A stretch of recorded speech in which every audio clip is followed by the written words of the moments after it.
আমার চোখ যে শুধু তোমাকেই খোঁজে, তুমি বুঝবে না বলো?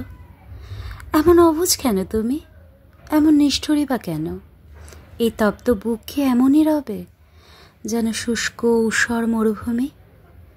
আমি কিন্তু ঠিকই থাকবো যতদিন শীতল বাতাসে শ্বাস আটকে থাকবে, নরম বিছানাগুলো যখন মেরুদণ্ডে ব্যথা জমাবে, মোটা ফ্রেমের চশমার ওপারটা যখন ঝাপসা মনে হবে, পৃথিবীকে মনে হবে অপ্রয়োজনীয় কিংবা হৃদয়হীন।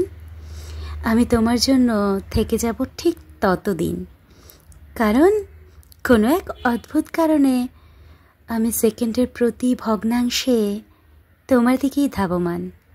তোমার হাজার নাকে উপেক্ষা করে দুমড়ে মুচড়ে দিতে ইচ্ছে করে তোমার সবটুকু অহংকার। তোমায় চাইতে গিয়ে যতবার নিজেকে নতুন করে গড়েছি, হয়তো কোনো প্রকৌশলী তার স্থাপত্যে এতটা প্রয়াস করেনি।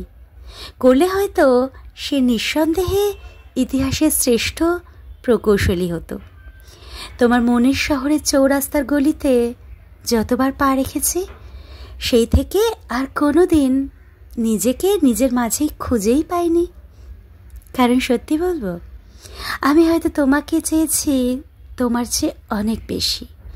তুমি তো জানো, কতবার তো বলেওছি তোমায়, আমার কাছে দিনের আলো অস্ত যাওয়া মানেই তোমার কোলে মাথা এলিয়ে দেওয়া। তোমার সমস্ত অহংকার আমি নিতে পারি আমার চোখের তারায়, যেখানে বাস তোমার জন্য এক উজ্জ্বল স্বপ্নের। তাতেই বাকি ক্ষতি হবে বলো, যদি তোমার আসরে আমি না থাকি? কষ্ট নেই, শুধু অনুভূতিতেই ছুঁয়েছি তোমায়। তোমার ত্বকে স্বর্গীয় চুম্বনের আশায়, চুলের ঘ্রাণ নেয়ার অপেক্ষায় এই প্রেমিকা, এই পৃথিবীতে আমার আর সব কিছু ঝাপসা মনে হয় জানো। তুমি ছাড়া সব কিছু দুর্বোধ্যও মনে হয়।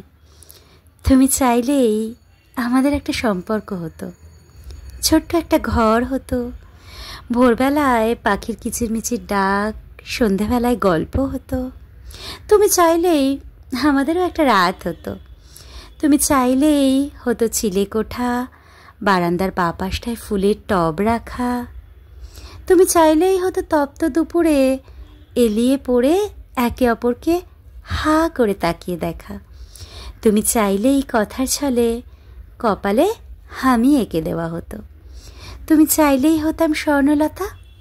জানো তো, গাছ মরে, লতাও মরে, তবুও গাছ লতাকে ছেড়ে যায় না।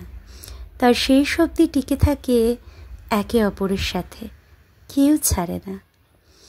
তুমি চাইলে না হে মানব। তবুও কাছে আসার গল্পের অভাব নেই। কতবার যে তোমার উঠোনে বসে আমার কষ্ট ভুলে তোমাকে পাবার প্রত্যাশায় সকাল দেখেছি। পৃথিবীর সমান বিশাল ভালোবাসি কথাটা গভীরতা নিয়ে অপেক্ষা করেছি দিনের পর দিন, মাসের পর মাস, বছরের পর বছর। তোমাকে নিজের করে পাবার স্বপ্ন দেখে যাচ্ছি, এখনো অপেক্ষা করে যাচ্ছি। অথচ অন্য কেউ যেন অপেক্ষা ছাড়া, সাধনা ছাড়াই তোমাকে নিজের করে পেয়ে যায়। সে জানেও না যে সে তোমাকে নিজের করে পেল, সেই তোমার জন্য কত শত দিন ধরে ক্ষুধার্ত ভিক্ষুকের মতো অপেক্ষায় দাঁড়িয়েছি। তোমার কানের কাছে এসে বারংবার বলেছি, রাত্রি আমি তোমাতে দিয়েছি আত্মাহুতি। তোমার চারিপাশে মন্দিরের ঘণ্টার ধ্বনি হয়ে বাজুক আমার আকুতি। তা আর কেউ না হোক, তুমি তো জানো। আর কেউ না জানুক, তুমি তো জানো।